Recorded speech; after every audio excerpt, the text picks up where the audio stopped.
today's talk is called 5 Ways to Stay Small and Avoid Great Clients. That is actually what most people do. There's a guy, Dave Trott, who was part of the agency, Gold Greenlee's Trott. And there's a great talk he does, and he says 90% of communications out there, they don't work. 90%. And that's because there's ads that don't get noticed. We have different theories on it, but where Dave and I agree is that there's a lack of context. Basically, people build first and ask questions later. Yeah, that's a great way to do it, isn't it? So today's talk is about how not to do that, or how to build creative solutions that really work. So today is, because my invitation to all of you is to be a little brave, I thought I'd be brave. So normally I would have all kinds of print-offs and scribbled charts and so forth, and that's my comfort zone. Today I'm doing it all by slide, which is not how I normally do it. So I thought, walk your talk, do something a little bit different. So the 4 parts of this, a little bit about me, hopefully not too much, then we'll have room for the other 3 things. A little bit about the creative process, some challenges I've loved, and then who I'm looking for. Okay, so yep, that's me. That's my mum and dad. My dad was great cartoonist. That was an party invite he did for him and his a party they were giving in the 60s. My mum used to say, "Oh, you guys, you're the creative ones," because my dad and my sister went to art school. I wrote a lot. And I had this thing, no mum, we're all creative. We all turn thoughts into things. More of that a little bit later. Mad Men, yeah, that I fell into advertising. I was brought up to the sound of squeaky magic markers. And ever since, there was a point where I thought, is this my world or is this my dad's world? So I've since followed my heart to some quite interesting places. I'll tell you more about those 2 in a minute. And what I do now is various things which I love, including singing, running, meditating, all of which enable me to take a step back from myself so I can help clients to do the same thing. Yeah, one of the things I've done, when I scuba dived, what I loved about it was that being a pedestrian was not the same afterwards. I came out of scuba diving and I saw this tree and I thought, now if I was underwater, I'd be able to swim to the top of that tree and round it and back again. It changed my sense of me. Another one, on a tool ship. I crewed on a tool ship for 10 days. But when I started, if I'd known what I was going to be doing, I'd have probably chickened out because I had to climb up the rigging and I didn't have a head for heights. At the end of that trip, we were coming into port and I was in this place singing my head off, feeling I was like part of the ship. So bend your backs and roll me lads and take me to the shore. And I came off that boat thinking, will I ever have a bigger breakthrough? And I knew that what I wanted to do was build that into my work. So people had breakthroughs as well. Where's that place where creativity and breakthroughs cross over? So how do we see the familiar with new eyes? How do we take a step back from ourselves? If I was to elevate us all 30 feet up, what would we see down here? Well, we'd see more ladies than gents, which is good, I think, because you're more social creatures. What else would we see there? And when we take a step back from our own business, what would we see newly? You may know this quote, the visitor sees more in a day than the native sees in a year. So how do we surprise ourselves? How do we creep up on ourselves and see things more newly? I have a theory. Breakthrough outcomes lead to breakthrough insights. Okay, let's look at the creative process. How many of you, hands up if you think of yourselves as creative? Okay. Like I said to Mama, I think we're all creative. What we do as human beings, we turn thoughts into things. Fish are born to swim, birds are born to fly. Human beings, we turn thoughts into things. That's what we do. And on our own, let's see what I forgot. Oh, very good. Thoughts into things. So it's like on our own we think, oh, I'm gonna create a wedding for my daughter, or we're gonna have a great holiday. We have the idea. It happens. It happens. We make it happen. The creative process. We think, oh, I need these creatives to come and take ownership of this thing which I don't really understand. This mystical creative process. No, you need to be part of it. It needs to be an open, shared creative process. So there is method in my madness. Later on I'll show you some clients that I've created results for, but there's a process to it and I wear different hats. So I'll just talk you through that.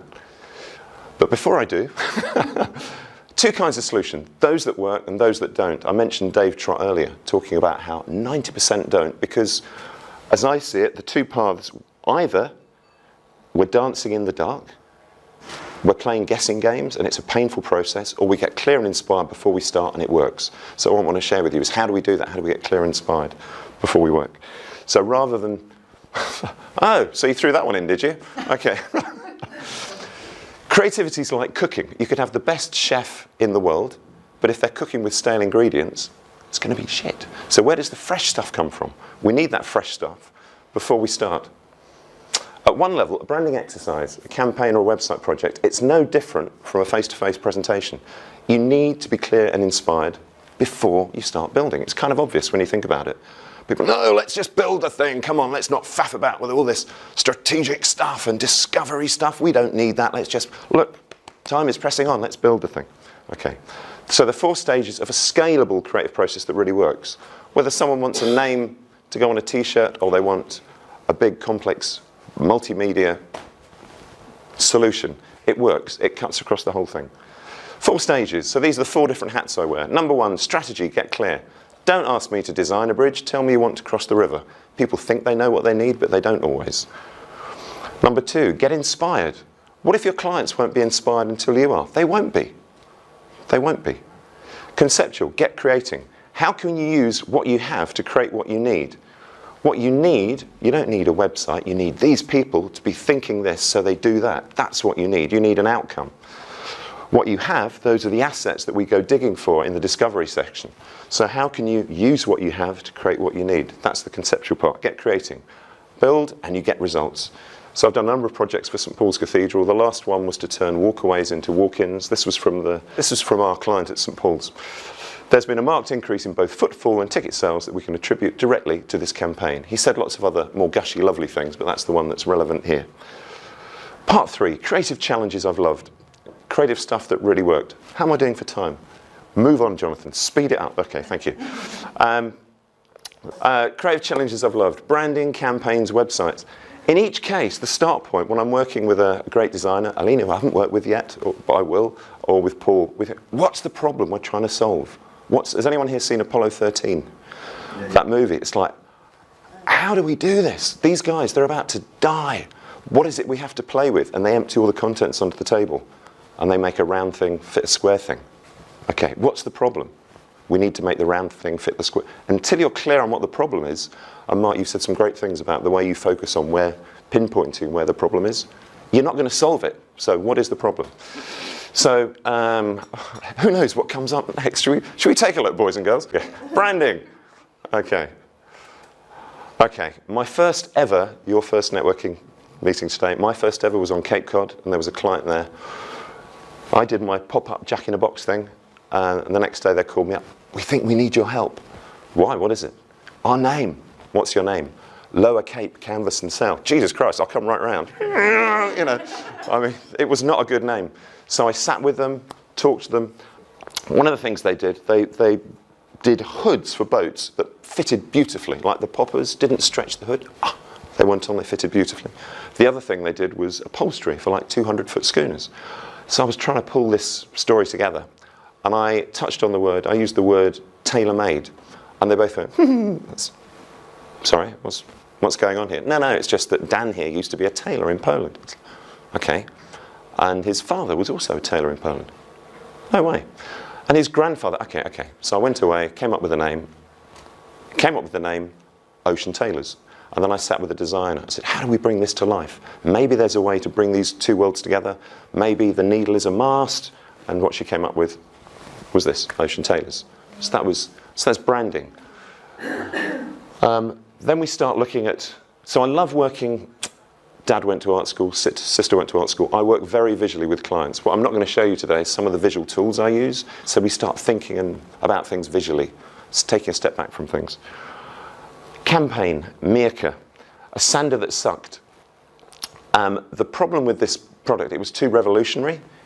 They sanded, when you sand a car, normally there'd be dust everywhere, people wearing little masks, coughing, spluttering. This thing, because it sucked all the dust up, they did an amazing demo where at an event like this, there's people at a dinner party and there were guys in black suits sanding a white car, not a speck on them. But doing little ads for it, as we started to describe it, it was too good to be true. So, bless you. So we thought, how do we do this? And I thought, well, let's take a step back. Let's enable people to look at their choices. So the ad that we ended up running, now you have 2 abrasive options. They both suck. Option 1, dusty. Option 2, dust-free. Sometimes you have to take a step back so people can see what their choices are. They ended up selling out of the product and became number 2 to 3M. bless you again. Display architecture. I cut my teeth doing recruitment ads. So the beauty of recruitment ads is it's not just about generating awareness. You want these people to apply for these jobs. Recently, a guy, he was struggling. He was putting ads in a magazine, an expensive magazine, and it wasn't getting any bites. So I said, you can do this differently. He says, what do you mean? He says, well, have a smaller ad, but we need to say so much. No, stick that on your website. Stick that on a landing page. Shrink the ad. Let's see how creative we can be with space. And then I had a little, like those other two. I went, he says, what? He says, no, that's what you do, isn't it, as architects? So the solution, that was a small ad, by the way. It wasn't this big. That would have cost a lot. Just how inventive can you be with space? And that then pointed them to the website. They got the whole story. And he had a queue of senior architects, and he got one. I'm going to speed up a little bit here. For each of these, this was a campaign for Abbey National. We had to recruit 200 people, and there was nothing to sell it on. Until my mate said, well, having an open day, that's quite nice. I said, no, what's an open day? Everyone does open days. But it's face-to-face. Ha! That was our little aha moment. It's face-to-face. We want 200 people, said Abbey, so create a stampede to our place. We oblige with radio and press, and we proved some things are best done face-to-face. So this was the teaser. That was the second teaser. Oh. Anyway, and that was the second teaser. And there were radio ads to go with it. They came to the open day, they got the 200 people. So it worked. I like to do stuff that gets results, and I like to show people how to do that. So in terms of, press his foot. So in terms of who I'm looking for and why me, 3 kinds of clients I love. Inspiring clients looking for a breakthrough with their comms, particularly, going back to your point, Alina, people who want to make a difference. Who actually, it isn't just about profit. There's something that they're very passionate about, improving people's lives and changing where we're heading as a planet. Designers and design agencies who want a new edge for their creative process. Trainers, facilitators and educators who want to spread best creative practice. Why me? I've got over 25 years of experience. I've worked for clients great and small, Accenture, Guinness, McDonald's, St Paul's.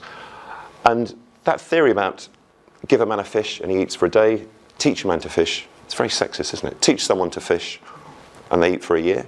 That's how I like to do it. I don't just want to give someone a solution. I want to give them a toolkit and reusable insights. And there's those 4 hats that I can wear that we touched on earlier, whether it's strategic, doing discovery work, unearthing the things, conceptual, coming up with the ideas, or building the thing. Either I'll work with a designer end to end and we'll build the solution, or I'll do creative interventions in one of those areas. And maybe, check out the website, wordzup.com.